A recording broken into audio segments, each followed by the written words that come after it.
네, 앞서 뉴스 브리핑에서 전해드렸습니다만 강릉 펜션 사고로 병원에 입원했던 서울 대성고등학교 학생 3명이 의식을 회복하고 그 가운데 한 명은 오늘 퇴원도 가능할 것으로 보입니다.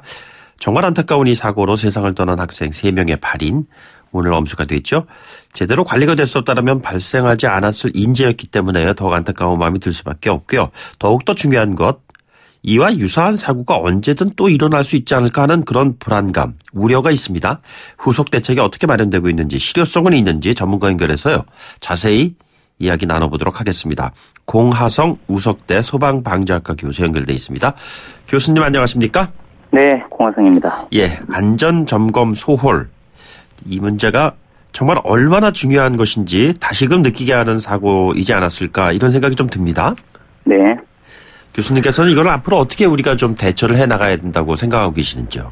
일단 시설도 중요하지만 그것을 안전하게 관리할 수 있도록 네네. 평상시에 수시로 잘 점검을 해서 문제가 발생했을 때 바로바로 개선해 나가는 이런 모습을 이제부터는 정말 보여줘야겠습니다. 근데 예를 들어서 일산화탄소 감지기 설치 의무화 이런 걸 한다고 했을 때 소 잃고 외양간 고친다는 평가가 대체적인데 그러나 소 잃고라도 외양간을 고치는 것이 낫다 뭐 이런 얘기 아니겠습니까?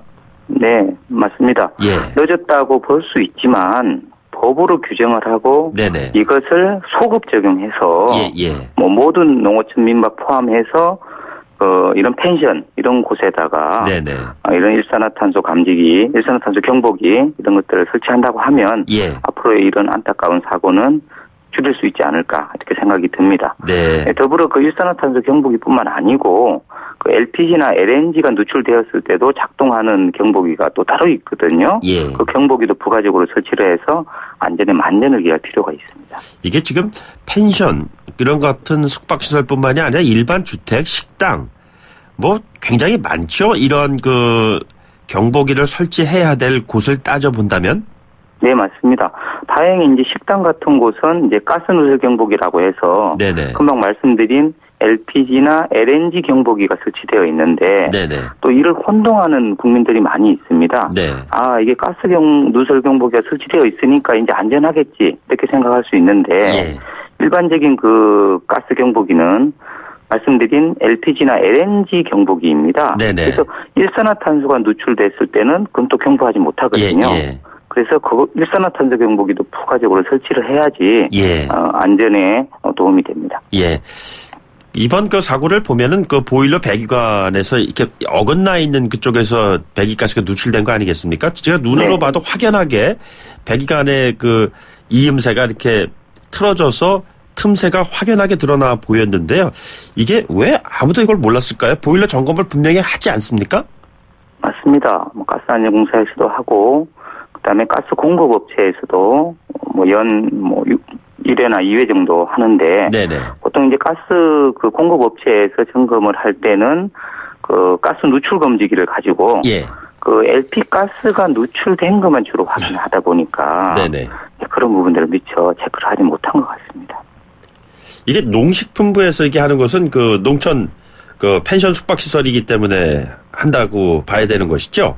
그렇습니다. 농어촌 민박이라고 해서 이제 농어촌에서 이제 농사를 지어서 어떤 수익이 잘 나지 않기 때문에 민박을 허용한 것이죠. 그러면서 많은 부분을 완화시켜 주었는데 완화시켜 주면서 이 안전에 대한 이런 규정까지 완화시키다 보니까 이런 또 문제가 발생된 것 같습니다. 예, 그런데 교수님 보면 이번 펜션 보일러를 설치한 사람이 자격이 없는 무자격자 업자가 설치를 했다 뭐 이런 사실이 드러나기도 했어요. 그렇다면은 이 같은 문제를 방지하기 위해서는 우리가 앞으로 어떻게 해야 하는 것입니까? 뭐 자격자가 설치하도록 되어 있는데 이 무자격자가 설치를 한 것이죠. 무자격자가 또 시공할 경우에는 또 벌칙 조항도 있습니다. 3년 이하의 징역 또는 3천만 원 이하의 벌금에 처하도록 되어 있는데 이것이 뭐 별도에서 신고 없이는 적발하기가 쉽지 않거든요. 또한 이게 무자격자가 시공을 하면 또 싼 가격에 또 할 수 있기 때문에 우리가 이런 무자격자가 시공을 했을 때 적시적시 신고해주는 이런 바람직한 안전 문화도 갖춰야겠습니다. 이게 벌칙 규정을 강화한다고 해결될 수 있는 문제입니까? 아니면은 그 이전에 이 사고를 미연에 예방해야 하는 어떤 인식이 인식의 전환이 좀 먼저 돼야 된다고 보십니까? 금방 말씀드린 대로 인식 전환이 없이는 네네. 이게 확인하기 쉽지 않거든요. 예. 건물 내에 들어가 있는 거기 때문에. 네네. 그래서 인식 전환을 먼저 가진 다음에 또 필요하면 그 벌칙을 강화하는 것도 저는 추가적으로 필요하겠습니다. 저희들 그 취재를 하다 보면은 안전점검을 전수조사가 현실적으로 여러 어려움이 있으니 표본조사를 한다고 그랬다가 이번에 이제 문제가 터지니까 농림부에서 전수조사 실시하겠다 이렇게 얘기했습니다. 뭐 뒷북대책이라는 얘기도 있고요. 전수조사 실시하는 것 이거 시간 많이 걸리는 거 아닌가요? 전수조사하는 것 저는 바람직하다고 생각합니다. 네네. 그렇지만 이게 시간이 많이 걸리다 보니까 예. 너무 보여주기식 너무 급하게 한다는 것이죠. 예. 그래서 또 잘못하면 또 일회성으로 또 그칠 수가 있고 네네. 그렇기 때문에 일단 중요시설부터 바르게 전수조사를 실시하고 2차적으로 부족한 부분에 대해서 다시 정밀조사를 실시해서 하나하나 개선해 나가는 모습을 보여주면 좋겠습니다. 예, 이게 현장에 막상 가보면요. 이게 그 전수조사를 실시할 때 강릉시 같은 경우에 이제 점검을 보건소 측에서 한다고 그러는데 말이죠. 네. 가스보일러 관련해서 점검할 규정이나 측정할 기구도 없다 이런 얘기가 나오고 있습니다. 점검을 보건소에서 하고 있는 모양이죠?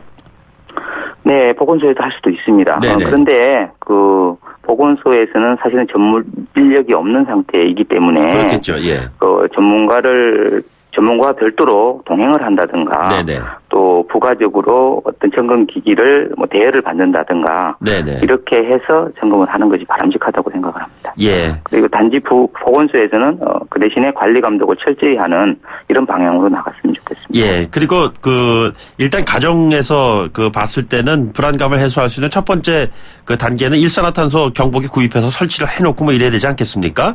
그런데 맞습니다. 이 경보기 제품 관련 규정 같은 건 별도로 따로 마련되어 있는가요? 왜냐하면 이 경보기 자체가 또 부실한 경우도 있을 수 있지 않겠습니까? 그렇죠. 그렇지만 이 생산되는 이런 제품들은 어떤 안전점검 기준을 통과한 그런 네네. 제품이기 때문에 대부분이 정상적으로 작동한다 이렇게 보시면 될 것 같은데요. 네네. 아까 말씀드린 대로 일반 주택은 아예 경보기조차도 설치되어 있지 않기 때문에 네네. 이건 또 법을 또 시행한다고 하더라도 최소한 이 법이 시행되기 전에는 되기까지는 6개월에서 1년 정도 걸리기 때문에 네네. 일산화탄소 경보기 인터넷에서 쉽게 구입할 수 있거든요. 예예. 그리고 설치 방법도 생각보다 어렵지 않습니다. 네. 쉽게 부착할 수 있기 때문에 우선 일산화탄소 경보기를 구입해서 내가 직접적으로 설치해서 관리하는 방법이 필요할 수 있습니다. 예. 그리고 교수님 이미 보도가 된 사안입니다만 온수 매트 그러니까 텐트 안에서 이제 야영을 하거나 이런 분들이 온수 매트를 사용하는데 그 온수 매트를 덮이는 것이 이제 부탄가스를 이제 활용하는 모양인데요. 이게 부탄가스를 잘못 작동을 해서 일산화탄소 중독으로 사람이 사망하는 사고가 또 발생했단 말입니다. 캠핑하는 도중에 이런 일이 일어났어요. 이런 경우 사전에 좀 대책을 어떤 식으로 세워야 할까요? 사실은 이 규정은 이제 마련되어 있습니다. 이제 네네. 지난 9월 문체부가 이 야영 시설에 일산화탄소 경보기를 의무적으로 설치하도록 법안을 마련했는데 그 시행이 이제 내년 1월부터 실시하도록 되어 있습니다. 예. 아까 계속 말씀드린 것처럼 일산화탄소 경보기만 설치한다고 또 되는 것은 아닙니다. 예. LP 가스도 노출될 수 있거든요. 네네. 예, LP 가스 경보기도 설치하도록 법안을 마련하는 것이 필요하겠습니다. 그러니까 일산화탄소 이제 경보기 또 가스 노출됐을 때 작동할 수 있는 경보기를 동시에 함께 설치하는 것이 바람직하다 이런 말씀이시잖아요. 네, 맞습니다. 네, 이번 사고로 우리들이 좀 가져야 될 교훈이 있다면 어떤 것인지 좀 간략하게 좀 정리해 주실까요?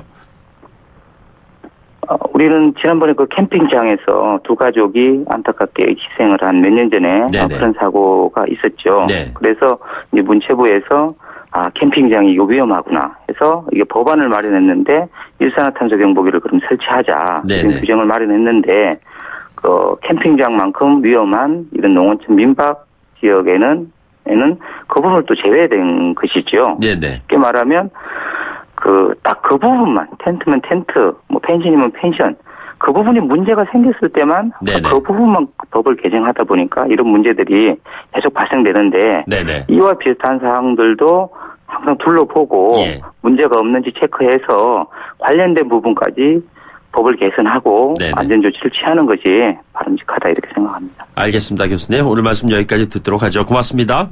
네. 지금까지 우석대 소방방재학과의 공화성 교수였습니다. 1부 마치겠고요. 2부에 돌아오죠.